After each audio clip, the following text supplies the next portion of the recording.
My mother-in-law told me something surprising. She said, "We're going to live together now. We turned the house into 2 separate homes to make it easier. Is the house in your name, Emma? Sorry to ask, but can you pay the $80,000 bill for the changes?" My mother-in-law and husband thought it was funny, but I felt determined. I was going to tell them something important, even though my husband didn't know yet. I had proof too. My name is Emma Davis, and I'm 26 years old. I live a little away from the city in a place surrounded by nature. I work in an office and draw pictures for fun. Recently, I've been sharing my drawings online and reading the comments people leave. My husband, who is 3 years older than me, and I have been happily married and living in our beloved old farmhouse since we got married. But there's been a visitor who comes by once a month since then, and they always give me a headache. "Emma, I'm here. Please open up quickly." I hurried to the front door when I heard the insistent banging. "Ah, it's my mother-in-law. I'll open it right away," I said, even though there's a doorbell right next to the door. I tried to smile as I opened the sliding door.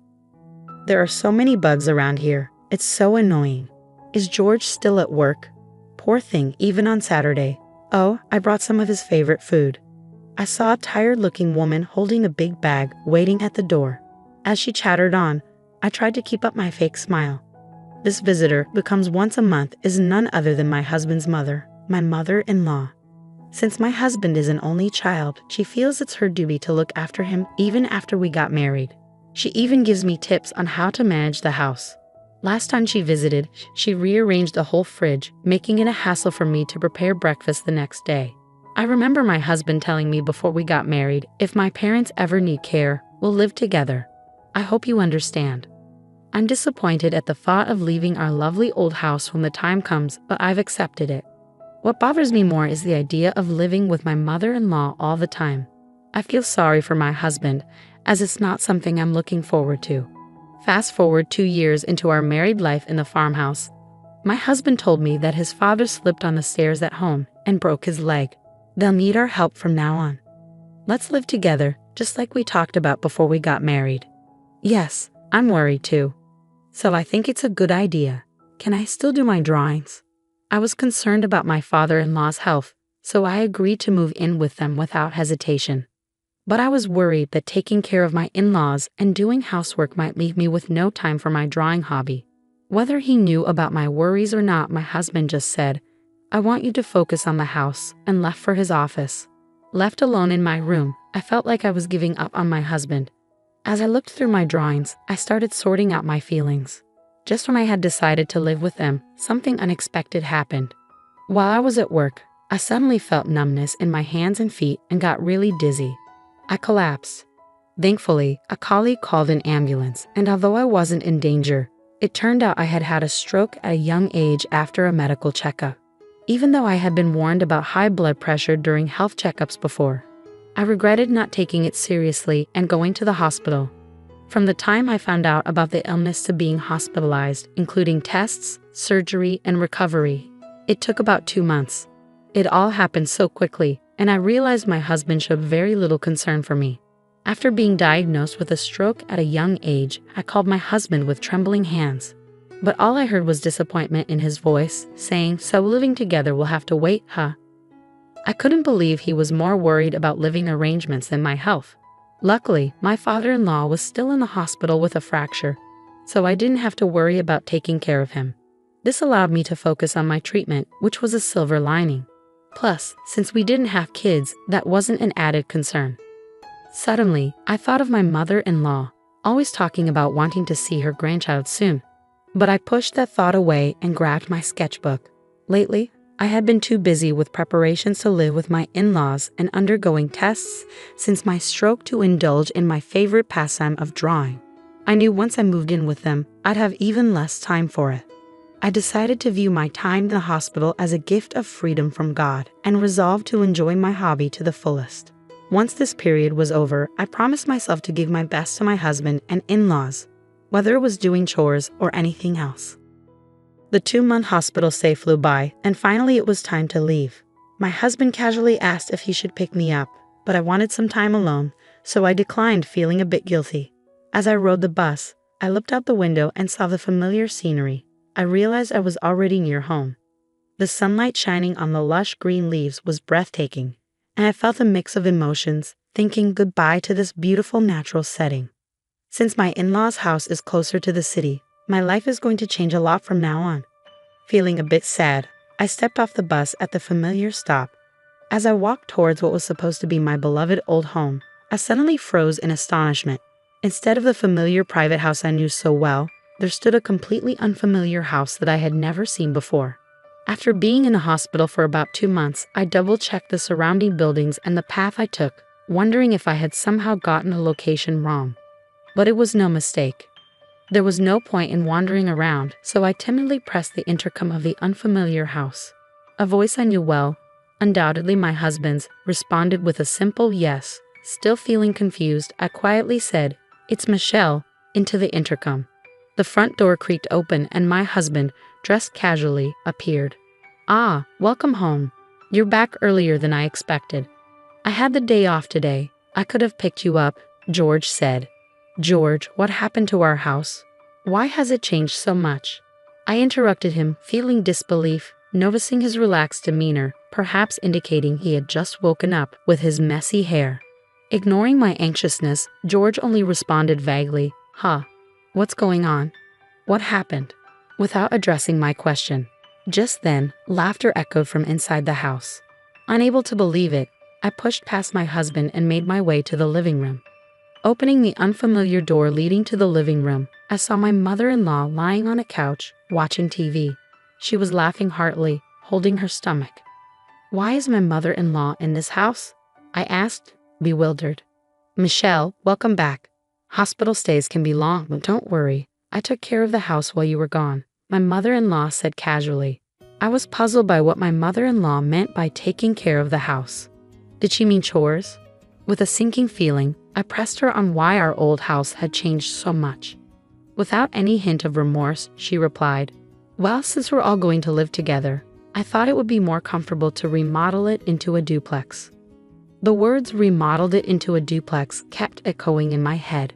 My mother-in-law had always been one to meddle in our lives, but I never imagined she would renovate our house without asking.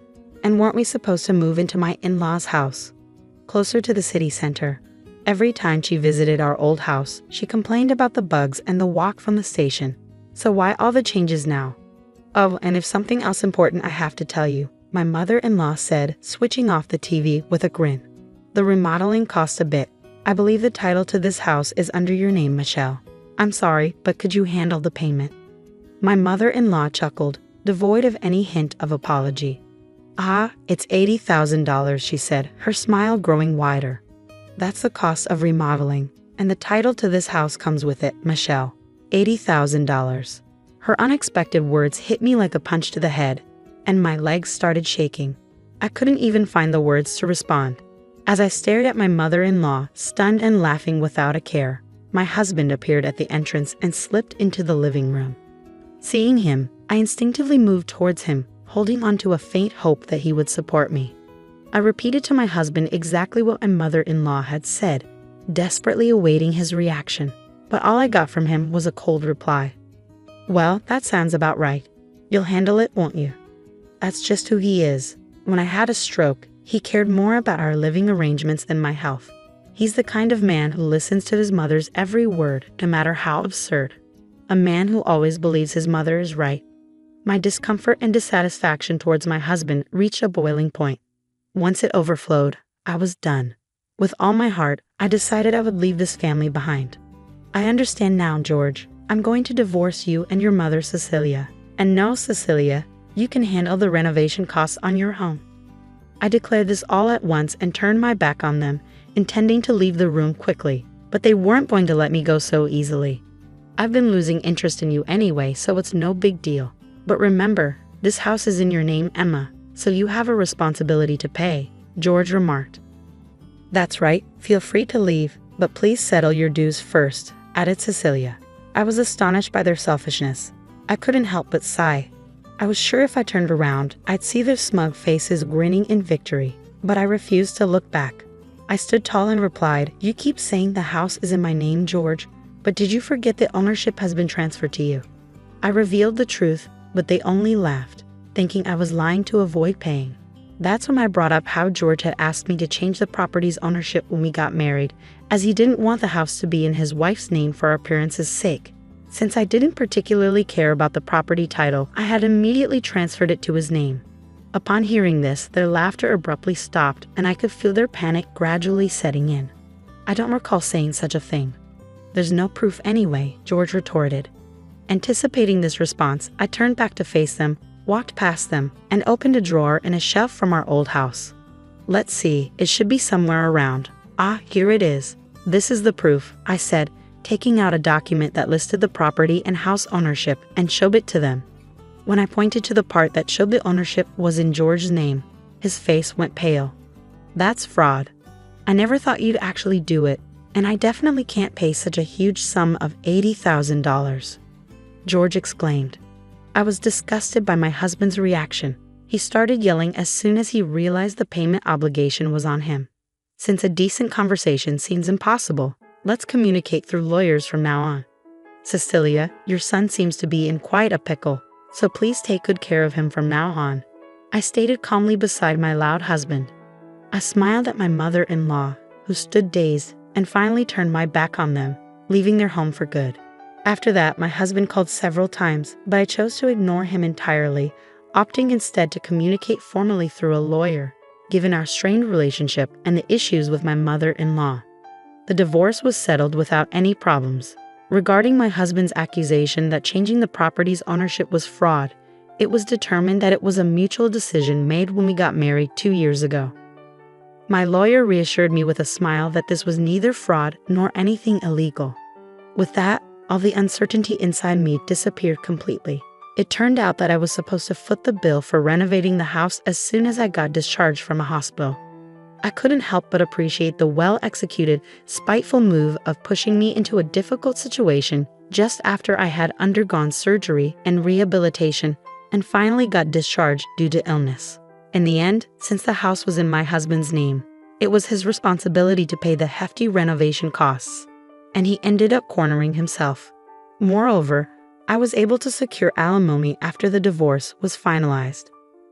My husband, faced with a claim for an amount he couldn't possibly pay off, either borrowed money from risky sources or didn't pay at all.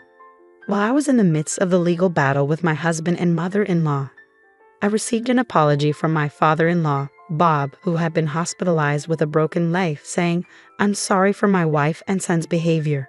Of course, it didn't seem that Bob was directly involved in this matter, but it couldn't be denied that for 2 years after our marriage, he had turned a blind eye to his wife and my indifferent husband. After briefly replying to Bob's message, I made the decision to cut all ties with my old family and start afresh. Since then, my health has been gradually improving and I was able to return to work. When I was married, I used to draw illustrations, but I always felt restricted by my husband's presence. Now, I can immerse myself in drawing whenever and however I want. Initially, drawing was just a hobby, but now I receive job offers through the social networking site where I post my illustrations. I spend more time drawing for work than for pleasure these days. My current dream is to buy an old farmhouse in a somewhat rural town using the alimony from my husband and my savings, and to open an art studio there. Today, I'm taking the first step towards realizing that dream by heading to see an old farmhouse. As I gaze out at the scenery from the bus, I can't help but think back to the day I left the hospital, the day that changed my life forever. The natural scenery outside remains the same as it was that day, but my feelings are clearer now, and I'm filled with excitement for the new life that awaits me. The leaves on the trees, illuminated by the sunlight, look so bright and dazzling.